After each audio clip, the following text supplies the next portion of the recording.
All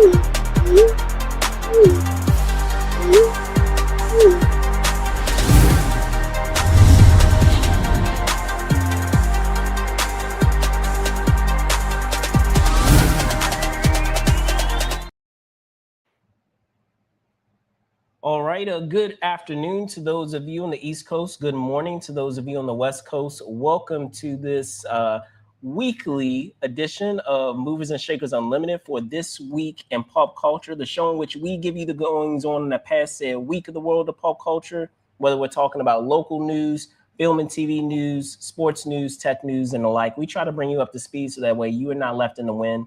I'm your host, Brandon Troy, co-creator of Movers and Shakers Unlimited. And as always, I'm not going to be alone in talking about the said topics from this past week when it involves pop culture. So with that, I want to welcome my co-host, Mr. Spillman Trueheart, a.k.a. Spills. What's going on, sir? What's going on? You're good. What's going on, ladies and gentlemen? How are we going? We have another lovely week. It's the last day of the NBA season, regular season. So the Lakers finished better than the Warriors yet again. So let's see what it is. Absolutely, absolutely. And at Spills, we had quite a bit that happened this past week, chief of which, of course, being what, folks may see here in the background with Ride Along 3 being in development. So we, of course, will dive into that. But we had a couple of other things that went down as well, whether we're talking about some trailers, trailer for a well-known video game adapted film franchise, as well as some streaming news and, of course, some sports news, just as you were talking about with what we have going on in the NBA. So without further ado, Spills, let me see if I can get you back here. Shall we dive in? Let's get it. Let's get it. All right. Excellent, excellent, excellent. So as I said, we want to get right into the stories, but just as a reminder to those of you that are joining us live, just know that if you're catching the show after the fact, efforts will be made to timestamp the stories accordingly so that you can skip forward or backwards to your heart's content. So with that, we're going to get into our first story with our sneak peeks this week. And Thursday saw a well-known video game-inspired film franchise drop the final trailer of its second installment. That film, of course, being Mortal Kombat 2, directed by Simon McQuoid, who returns to helm the sequel to the 2021 reboot. The new film sees Earth's champions recruit washed-up action star Johnny Cage in their efforts to defend the realm of Earth from the potential rule of Shao Kahn. Starring Carl Urban as Johnny Cage, alongside Adeline Rudolph, Jessica McNamee, Josh Lawson, Ludi Lin, Makad Brooks, Tati Gabrielle, Louis Tan, Damon Harriman, with Chin Han, and Todd Danabu Asano as Lord Raiden, Joe Taslim as Bihan, and Hiroyuki Sanada as Hanzo Hasashi, aka Scorpion. The highly anticipated sequel hits theaters and IMAX on May 8th. So, Spills, what say you? Are you ready to once again defend the realm of Earth and test your might? I think that this is a flawless victory to keep up with the Mortal Kombat I like it. I like puns. it. Yes, for sure. I think that Urban as Johnny Cage looks great. He seems to have the hair and the attitude of machismo of Johnny Cage. But can he Yes. do the splits? I'm sure that they're probably going to do a CGI split, but I don't know. I think that the splits are something that he can do. So we will see what he's able to do. I'm interested in that. From the poster, obviously, we can see that they've got Balrog. I used to love Balrog. I think you I'm may sorry, be thinking of Street Baraka. Fighter. I'm saying Baraka. Yeah, I'm sorry, Baraka. Yeah, Baraka. Baraka, ladies and another gentlemen, good Baraka. fighting game. But Yes, yeah, I another good got fighting you. game. No, Baraka. I used to love Baraka. When I was playing Mortal Kombat, he was one of my favorite characters. In the previous films, they really didn't have him as a character, so I'm happy that they brought him back. He was one of my favorite cheap people. He was like a Mortal Kombat's answer I was about to to say you must Street have been a Fighter. button masher because Baraka is very Yeah, much a button mashing that's character. right. Like Hey, just because you can't defend my moves doesn't mean that you gotta be hating over there. you We were one of those definitely. spamming players. But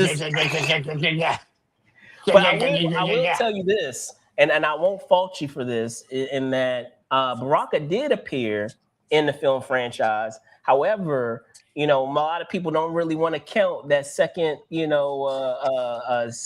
film in the prior Mortal Kombat franchise, Mortal Kombat Mhm. Annihilation. So I won't fault you for that because a lot of us want to forget that film. Yeah. The first film is awesome, holds a special place, in my heart. But yeah, that second film left some things to be desired. So I won't fault you for not remembering that because I know for a lot of people they want to try to forget that one ever existed, and that is just that the original film from the 90s versus the sequel that we got a couple of years later. But in speaking to the this film, definitely excited about this coming film. I know when the original that initial reboot came out, and it's crazy to believe that it's been 5 years because I remember that time. A lot of people forget that was happening during the time when we were getting a lot of dual releases, and Warner Brothers specifically was using that strategy where we had films that were getting released in theaters, but also getting released on their streaming platform at the same time. And I'll be honest, when they were using that strategy, I erred on the side of being in the comfort of home versus having to go to the theater because that was also during the pandemic time as well. So I'd rather be safe than sorry versus taking the risk of going to a theater when I could just stay at home and enjoy it in the comfort of my home. So uh, this actually for this franchise will be the first time that I will actually be able to check it out in theaters, which will be cool. It's also cool that unlike the prior iteration of this franchise, cinematically, uh, the prior film, even though as I said, it holds a special place, it was a uh, a tamer version of what you come to expect when it comes to Mortal Kombat. So I'm happy to have this new franchise that is not afraid to really buy into the pedigree of Mortal Kombat, which is like uber violence and over the top action. So the first film gave us a peek into that, and I'm sure now with more resources, we'll get even more of that with this sequel. So definitely looking forward to it. I will say, while I initially Spills was a little skeptical about Carl Urban being Johnny Cage, and don't get me wrong, like I love Carl Urban. Whether we're talking about his early days, I'm gonna really go deep cut those days doing what is it, Sword and Sandal series like Xena and Hercules. A lot of people forget that he was on that show. A lot of people have Oh come yeah. come from that show, but him specifically, I do remember him there. And then also even with the boys, which he's killing it right now. The boys just started its fifth and final season just this past week, and now we're in like the throes of that. So love myself some Carl Urban. Is just that when we're talking about that character, I was picturing someone who is slightly younger, because if we're talking about a franchise like this, you would imagine that they're going to try to do this for 10, 15 years or even more if they have the ability to. And so that makes it harder when you have actors who are older to be able to continue that said film. And it could be for a number of reasons. It could be because maybe the physical demands are a lot, especially when we're talking about a major action franchise of this. But even if they are able to do it, which I'm sure, Carl is in terrific shape, I'm sure he's able to do it. They may just not want to do it. And you want to have that momentum. You want to have that consistency in terms of casting going through your films. And sometimes by recasting in the middle of it can be a little disruptive because come so attached to a performance of that one actor doing that said role. So with all of that said, as I said, while I was initially skeptical about it, now seeing what they're trying to accomplish and kind of go with the character, and the fact that this is it's very meta, right? In that Mortal Kombat has been around for 30 plus years, and now you're actually, 30 plus. yeah, crazy, right? 30 plus years, but now you're also kind of playing into that with the Johnny Cage character of being from, being in his heyday back in being in a different generation. So I do like that component of them really kind of playing that up. So in that capacity, in that context of how they're approaching the Johnny Cage character, I'm able I'm able to kind of buy into it a little bit more. So definitely looking forward to it. May 8th can't get here soon enough. But what about you guys out there? Let us know down below in the comments how excited you guys are for Mortal Kombat 2. Excited. I mean, I didn't even get into this. Excited to have Shao Kahn and have a I feel more accurate portrayal of Shao Kahn, because I mean we did have it, going back to the sequel. Shao Kahn was in Annihilation, but that character is physically imposing, and to have an actor who can fit into those shoes of that character, being that behemoth of a figure, I like where they are going with it in this film, where they have someone who is massive, who is not like, and not to say that the actor before, Brian was, really small character. He wasn't, but you need someone who towers over a lot of your actors, and I feel like they're going to be able to accomplish that in this said film. So definitely looking forward to it. Let us know down below if you guys are also excited about it. With that, we are going to switch gears away from Mortal Kombat and get into some sports talk, moving on to the hardwood, as there were a couple of stories worth mention that we needed to get into. We're going to begin, and these are actually both stories on Friday, but we're going to begin with my squad, the Golden State Warriors, and a loss to the Sacramento Kings, unfortunately. Saw Steph Curry pass Tim Duncan to make it to 19th on the all-time scoring list. Meanwhile, in another game that same night between the Grizzlies and the Jazz, history would be made as three players would finish with triple doubles. In a blowout, 147 to 101 win against the Grizzlies, Grizzlies guard Jemai Mashak finished with 13 points, 15 rebounds, and 14 assists in the loss, while Jazz guards Bez Mabeng and John Conchar had 27 points, 11 boards, and 11 assists, and 11 points, 11 rebounds, and 10 assists, respectively. Spills, your thoughts on these respective NBA stories? As the NBA season comes to an end, these are some crazy numbers. Those triple doubles are just amazing. But really, the story here is, I feel like this is a great question. With Steph Curry passing Tim Duncan on the all-time list, does that make Steph Curry now the greatest point guard of all time? I know there are people who say, oh, yes, of course, it's Magic Johnson. But, people younger than 33 or like in their 30s all think that Steph Curry is the best point guard of all time. To me, it's still Magic Johnson. I don't feel that we can put Steph Curry as the number one player all time. Ironically, I'm going to say because of his finals record. I feel like he hasn't shown up in the finals except for that one year in 2022 when he showed up and beat the Celtics. But, oftentimes in the finals, Steph was coming up missing. And, Steph never has had a finals game like game 6 in 1980. And Magic Johnson was but a babe. He was a rookie that year. So I still got Magic as a better guy, but kudos to Steph passing Tim Duncan, the greatest power forward of all time on the scoring list.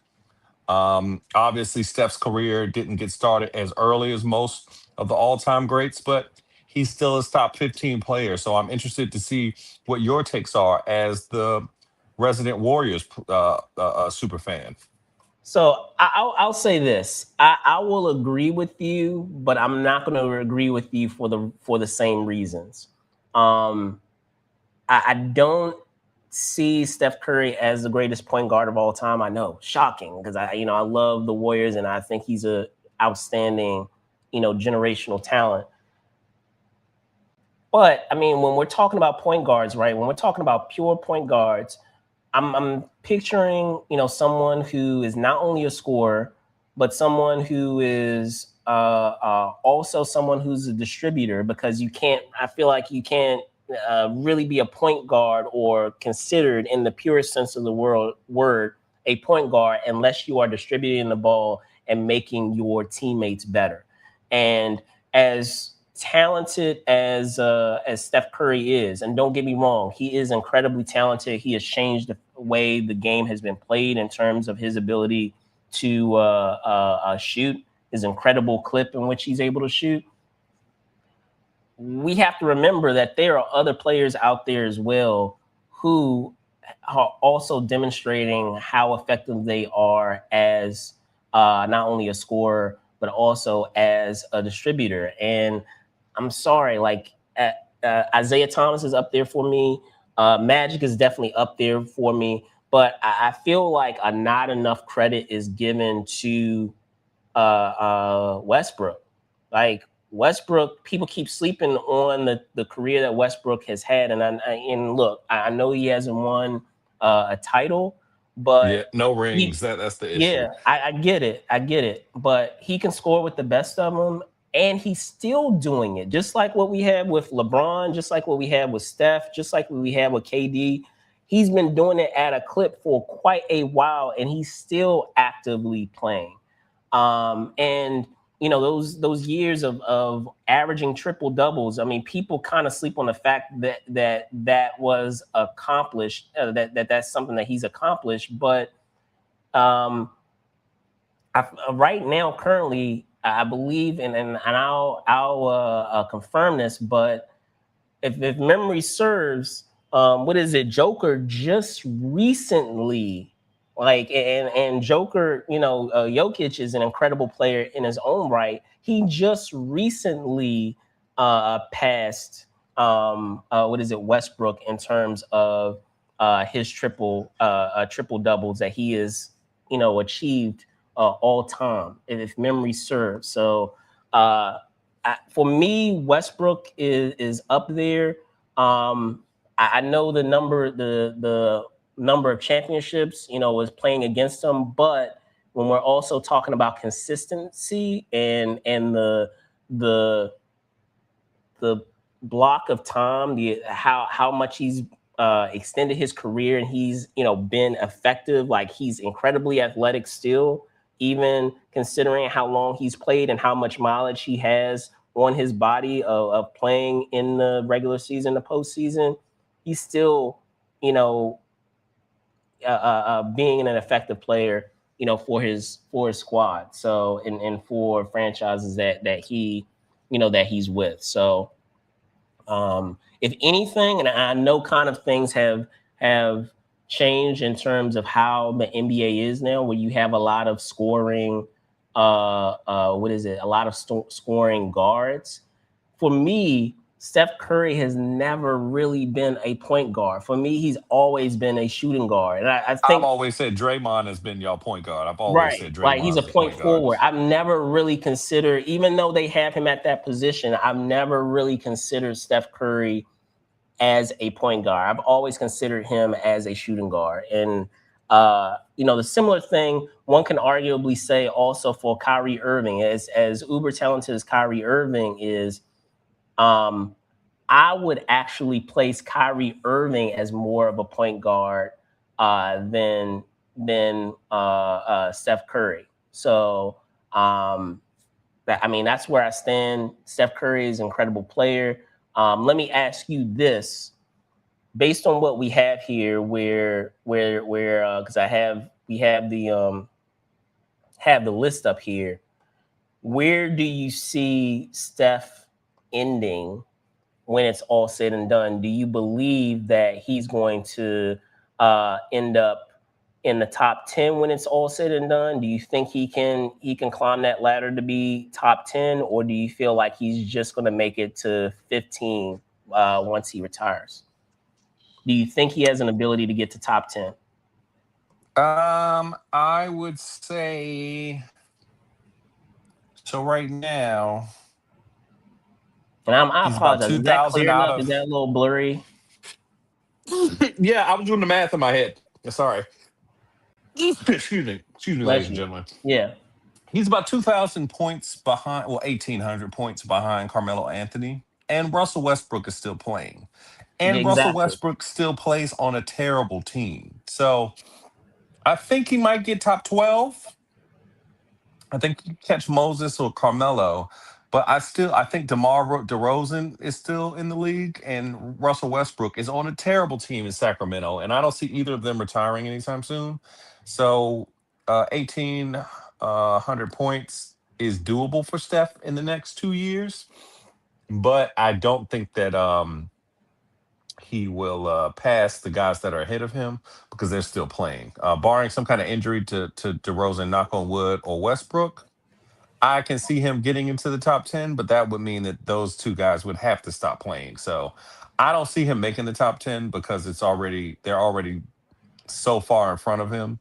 DeRozan is 300 points in front of him. And then obviously um, Westbrook is about 800 points in front of him. So I think or 700 points rather. I think that Westbrook will still remain in front of him. So I don't think he's going to make the top 10 just with those guys already there. Yeah, for sure, Um, for sure. And but and still answer a the crazy career. I was Still a gonna say, crazy and still career. answer the question about Westbrook. Westbrook has 200 plus triple doubles as of right now. In this month of April, it looks like he's at 209, and Jokic is breathing down his neck when it comes to those number of triple doubles. He's less than almost nearly single digits in terms of number of triple doubles that he would need to surpass Russell Westbrook. But I just wanted to put that into context of just showing how incredible Westbrook has been in terms of his ability not only to score but also to be able to be a distributor and to do so at that clip of not only getting multiple opportunities for his team in terms of triple doubles with rebounds, but also doing so with his the assists that he typically averages to be able to help his team. So, but what about you guys out there? What are your thoughts on Steph Curry passing Tim Duncan? You can let us know, in the comments. But in getting into the triple double, from what I understand, Spills, this was very much a tanking game. So it almost was an exhibition, to be honest, in terms of players being able to have an opportunity to perhaps get more minutes than they're normally accustomed to, and to also get more attempts, to score than they normally may be accustomed to. So, it just goes to show that while some players may only quote unquote be role players or not really get as much playing time as their colleagues, their teammates, they're still able to do so. So, but I don't know in terms of your thoughts, on that topic. I'll give you a second. It looks like Spills has his hands full. He has a quick cameo of Yeah, Spills I'll do Jr. this audio. I'll do this audio. Okay. So I think that the triple doubles thing is great, but I've always loved Russell Westbrook, but he's the only person. I mean, Steph is the only person to ever win a championship with Kevin Yeah, Durant as a player on his team. And he won two of them. yeah. Sure, people will say, "Oh, he had Klay Thompson and Draymond as well," but those Thunder teams had James Harden and Serge Ibaka. So I People really forget like that. Russell People Westbrook's forget that. motor. I think that it's great that Westbrook is, And the he's a Warriors high took out those flyer. teams. People forget They that Warriors they took out I those teams always when the when it Thunder comes to was loaded. sports, if you beat me head to head and we happen to be in the same generation, you are better than me. I'm sorry. If you beat me Really, head to head in the same really, generation, really, yes. really. Please, Yes. please, please explain how Like, let's say that you were up 3-1. You were up 3-1 and you had the greatest regular season record of all time, but I beat you, then I'm better than you. I just think that goes without say. I think that I always the example I use is Tom Brady and Peyton Manning. Tom Brady's better than Peyton Manning. People be like, well, Peyton Manning got more regular season touchdowns and all this other stuff. But every year in the playoffs, those people in Indianapolis would be hanging their head in shame after Tom Brady sent them home, put them behind that shed. So, much like I was Wilt making. I Chamberlain and just Bill wanted to Russell. clarify. I just wanted to clarify because I mean, based on your logic, if a certain player has a better finals record than another player, I mean, No, I no, would no. I did assume not that say that better player is finals the better record. player, right? I did not say better finals record. I did not. Because again, if we going strictly by finals records, then Bill Russell is the greatest of all time. We have not, we won't, we're not going to go there. You're not going to say that because that is something that will hurt your, you like small ball. You don't want to hear that greatest player of all time is a guy that played before they had color TV. But, I feel that as far as head to head, if we're playing in the same generation, if you win all the time, then you just win all the time. All right. All I right. hear you. I hear you. I hear you. So, let us know down below, what your thoughts are when it comes to these two stories. What are your thoughts on the Steph Curry once again making it to spot number 19, and this goes to show just how incredible a feat. And I'll give props are due. I'm messing with spills. Props are due about being able to climb that mountain to be the all-time leading scorer. That Steph is at 19, and Steph is not a pushover player. He's a generational talent, and he's at 19, and that's also a testament to consistency over a period of time where obviously LeBron has had a larger span of time in the league than Steph Curry, but still has been consistently effective in the 20 plus year career that he has had and still going. So again, kudos to Braun, but again, um, incredible feat to say that that you have dethroned Duncan in terms of where you stand as a scorer in the league all time. For me, considering the amount of effort that it takes, or should say the style of play that Steph has in terms of constantly being on the move, getting through screens in order to get open. And don't get me wrong, he's a terrific ball handler too, but being able to handle a ball that takes effort as well and energy. Um, I'm don't know if he'll be able to reach top 10 when it's all said and done. I feel like in terms of his style of play that he might have perhaps if we're really stretching things, maybe 2 more years, but I feel like 1 more year he might call it to retire. And even with that, as I said, incredible career. He has changed the way the game is played. I know a lot of people complain about how much threes are being chucked up, and a lot of that is because of Steph Curry, for better or for worse. For Steph Curry, from that era of the Warriors that were drowning their opponents in threes. It Again, was an let us know down avalanche of threes. It was washing over of avalanche. threes for sure. Yeah, But yeah. ultimately they had all those threes, but they did not have LeBron James, and they lost to him, and they had to get Kevin Durant. So I still they're great and all. That was cool. Y'all got 3 out of 4. Y'all shouldn't have got the first one because everybody got hurt. You said how many? I was just making sure I heard you right. It How was many? 3 out of 4. It was Oh, three out okay, of four. okay. I was just making sure. I was just making sure I heard you right. Uh huh. Uh huh. You know. But Uh with that, we're going to switch gears, guys, to some streaming news. Um, Let me see if I can bring this up, and then, as I said, let us know, your thoughts there with Steph and the triple doubles between the Grizzlies and the Jazz. But moving on to our streaming news, we did have a casting announcement that was revealed by Deadline, that none other than Peter Dinklage had been added to the cast of Alien Earth Season 2.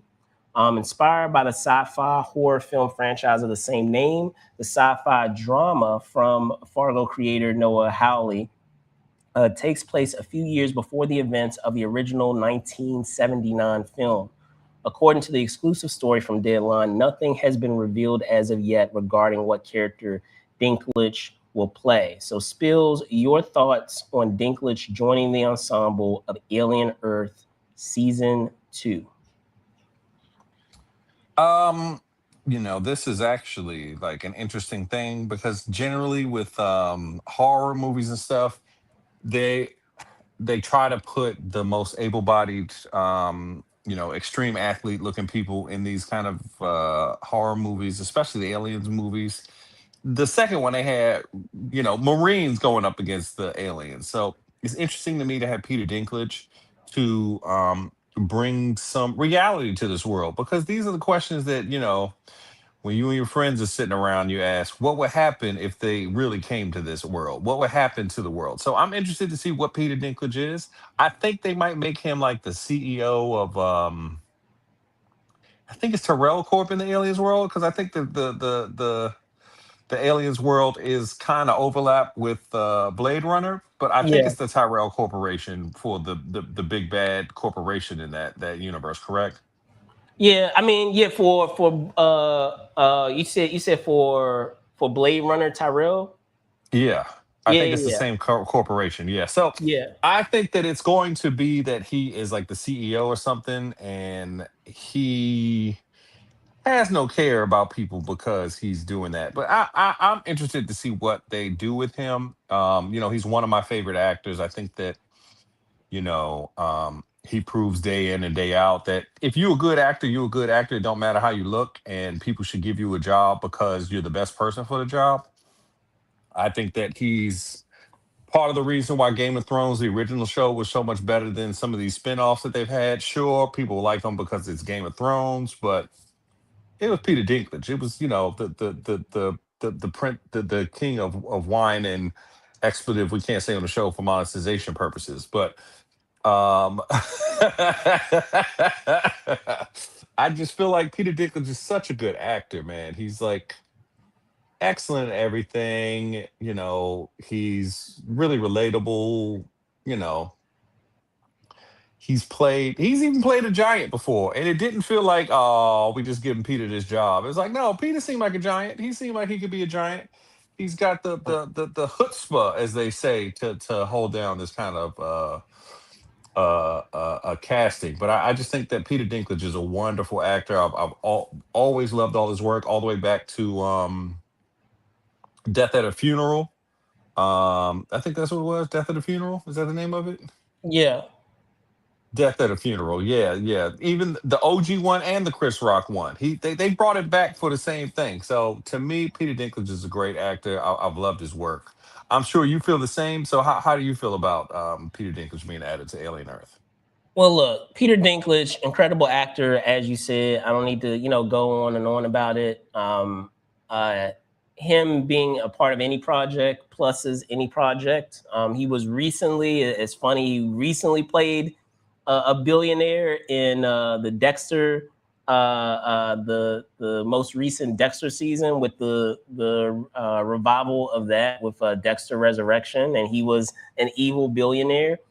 So I do believe that he is going to play a billionaire, but um, the only thing that I would disagree with you with is I don't think that they're going to have him act as the billionaire of the Tyrell Corporation, because while there has been a lot of speculation even before the Alien Earth series of how Blade Runner and the Alien franchise exists in the same universe, there's already been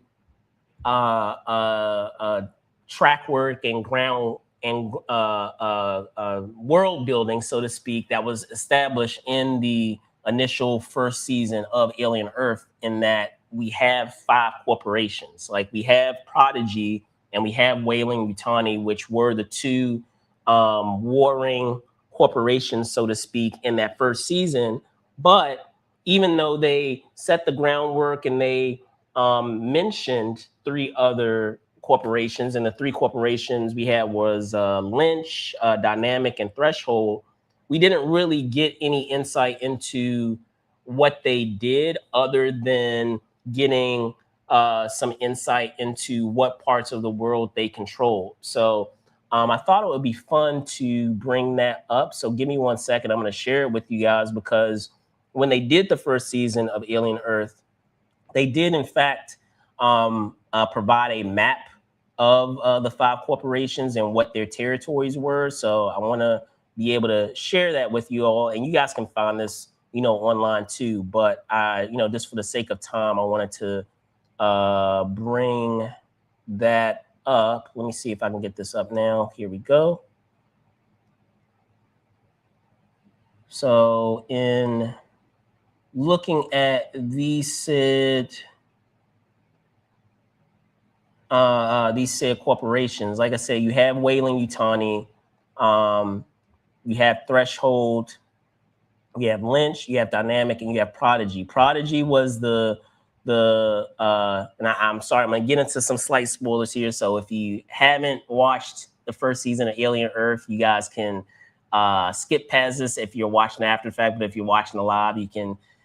I'm warning you now. But if you need to, you can come back, cut off, and come back, because it's only going to be a couple of minutes. But Prodigy acted as kind of the villain of this past season. Don't get me wrong, Weyland Yutani historically has been the villain of the Alien franchise, but it was revealed that Prodigy was the sabotaging agent, if you will, in the goings on of what transpired this past season. So you have Prodigy and you have Weyland Yutani, and now that Prodigy is dealing with the ramifications of what has happened this past first season, I feel like there's going to be a power vacuum now with Lynch, with Dynamic, and with Threshold trying to claim all of this territory that Prodigy, has control of. And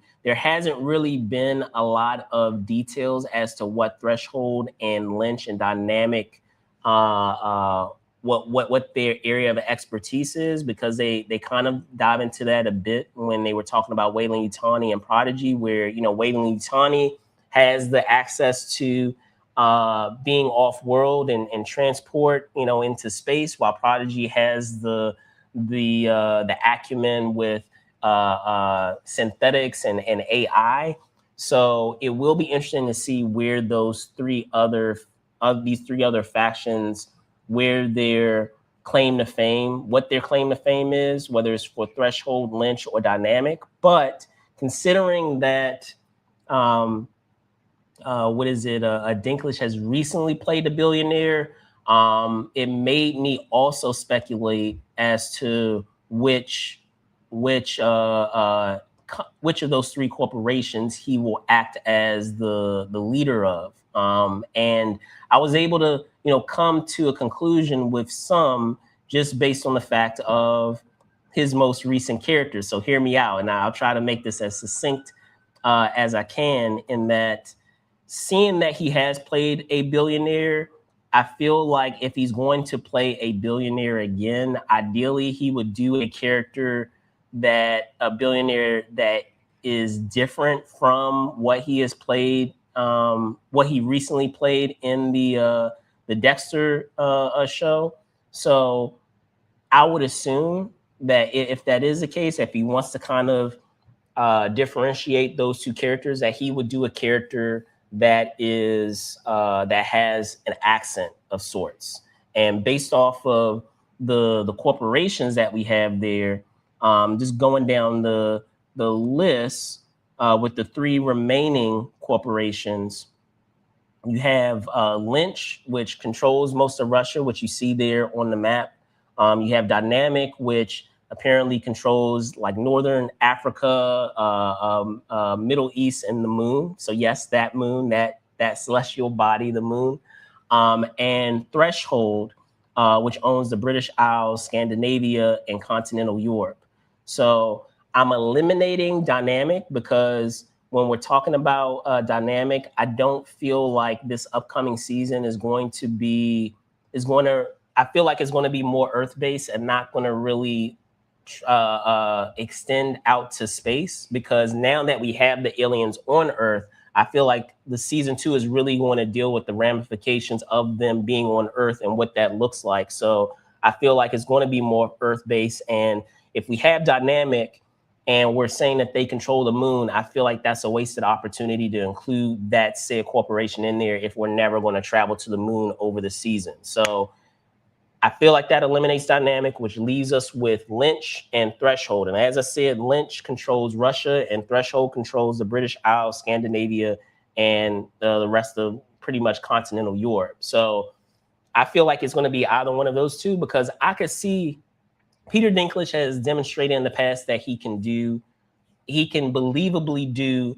accents. And that's not something that a lot of actors can do, but I've seen him in the past believably be able to have a talent for accents. So I could see him being the leader of Lynch, because if they have control over Russian, I would imagine that the character might be Russian. I could see him having a Russian accent.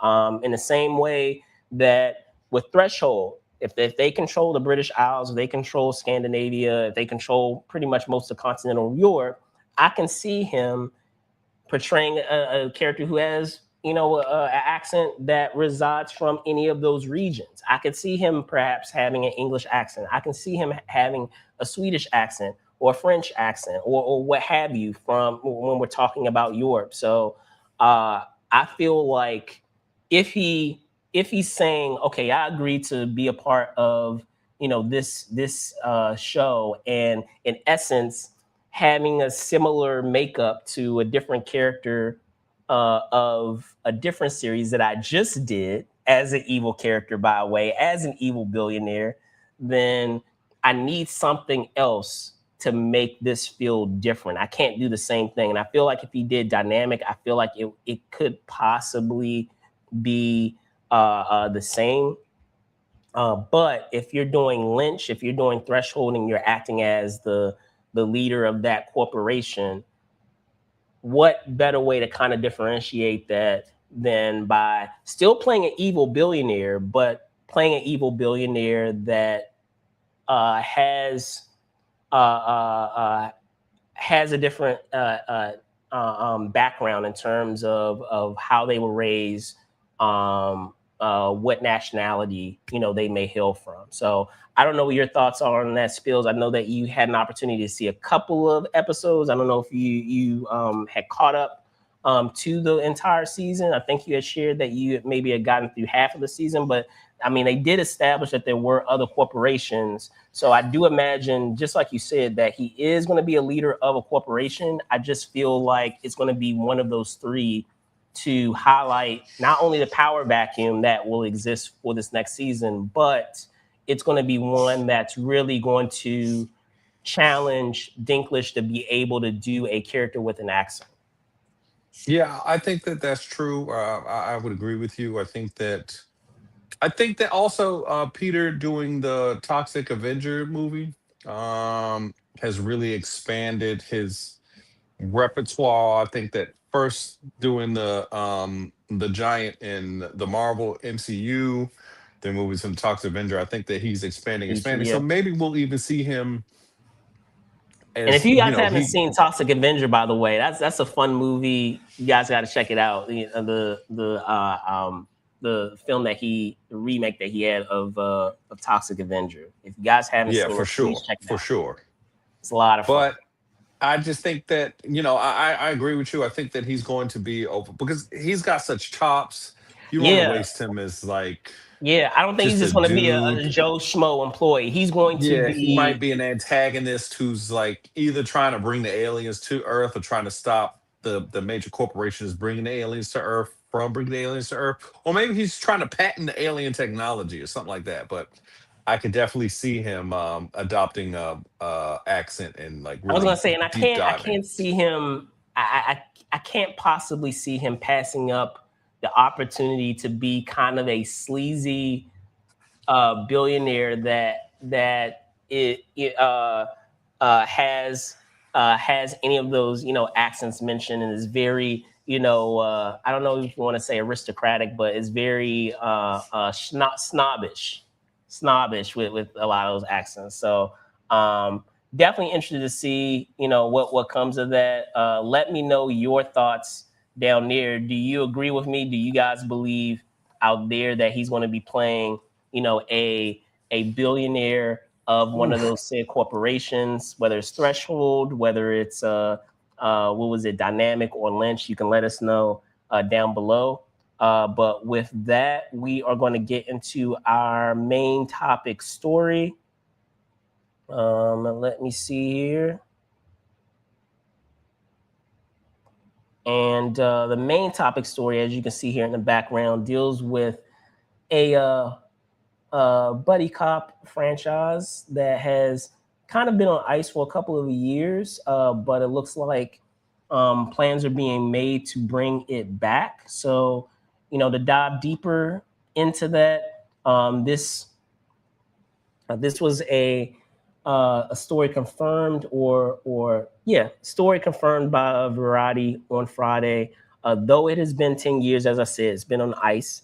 Though it's been 10 years since the second film of the Ride Along franchise has been released, much of the same team is apparently keen to return. Aside from Ice Cube and Kevin Hart, such as Tim Story, the director of the two previous installments in the cop comedy franchise, as well as Will Packer, the franchise's producer. For those unfamiliar with the premise, the franchise saw security guard Hart, who is desperate to prove himself to his girlfriend's police officer big brother, Cube. So, Spills, we have a Ride Along 3 on the way. Are you possible for another ride? I like the things that Ice Cube and Kevin Hart do as on these buddy cop movies that they do well. I think that they bounce ideas off each other very good. I think that Ice Cube's he's one of the best. Unsung. Ice Cube's one of the best straight men of all time. I'll Like give you that. Yeah. we don't really give him his due for being a great straight man, but like Those that this those Jump Street I was scenes literally about to say that 21 Jump Street scene where they figured out that like that they he was sent sleeping with them his to daughter. school to Man, sleeping with the little girl was crazy. It was just man. absolutely crazy. And it's one of the great straight moves of all time. So I liked him in that. He was a great straight man in All About the Benjamins, going all the way back to the early 2000s.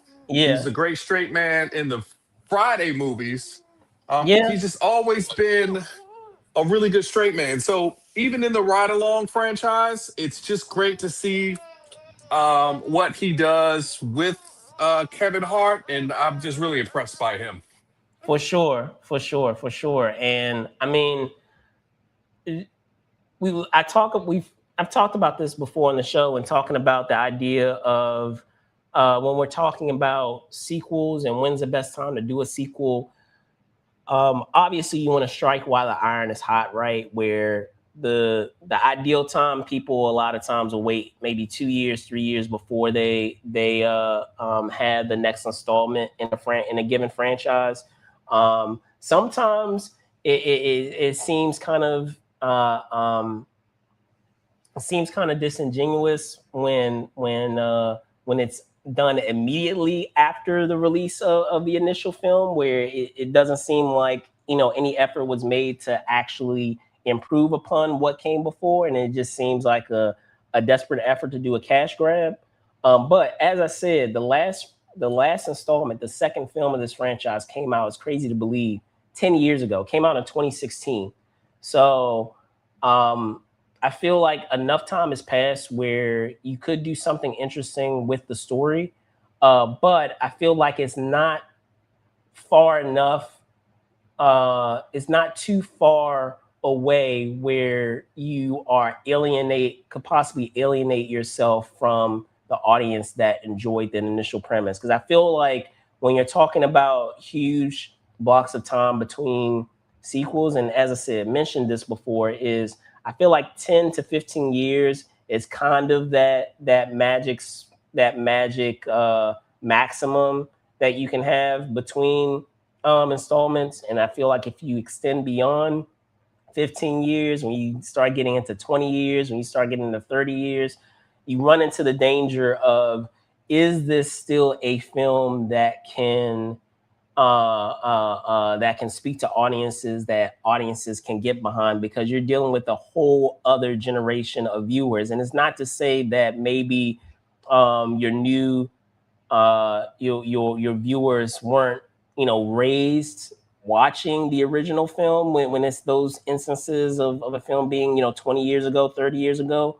But um the most of the audience, that a lot of the audience that you would have, are perhaps not in the you know not in the state of mind to really care about the film anymore, or, I hate to say that, I want to get dark here, are no longer with us. So you raise the danger of, is this a film that will be able to find an audience, even if it is a recognizable IP? Is it a film that not only can find an audience, is it a film that is uh, um, that can be brought into a modern time? Like, is there some relevance in what the film has to say, of what the franchise has to offer, that still allows it to be relevant in a current day and age, if it is from, what is it, 20, 30 years ago? I feel like if it's 10 to 15, at least, within that time, you're still within that said generation of an audience that may have enjoyed it. Maybe, they might have been in high school when that film came out, but now 10, 15 years later, they are adults. You still are being able to capture that same said audience that may have been fans of the original property. So um, if they manage to get it off the ground, because I do understand that efforts have been made in the past to make this third film, and it just hasn't materialized. Maybe this time will be the time that they're able to kind of get it going, and to get everything together, if they can. I mean, I feel like there are a number of things that you can do in terms of comedy, in terms of where things stand, that provide some material for them to be able to use when we're talking about a buddy cop film, or even what you can do in terms of that uh, uh, that occupation of being a cop. Like, I feel like there's things that are that may not have been something that you would be able to do 10 years ago, but will be relevant now, that they could do in order to be able to have comedic material to use. So we'll see for sure. We will see. I think that just to circle back, I think that they're going to do it the reverse way, where Kevin Hart is the one that's taking Ice Cube through his world. So maybe That would Kevin be Hart has interesting. become Maybe a something major happens where he streamer. loses his job and he has to Yeah, become the security guard. So no, that would be yeah, interesting.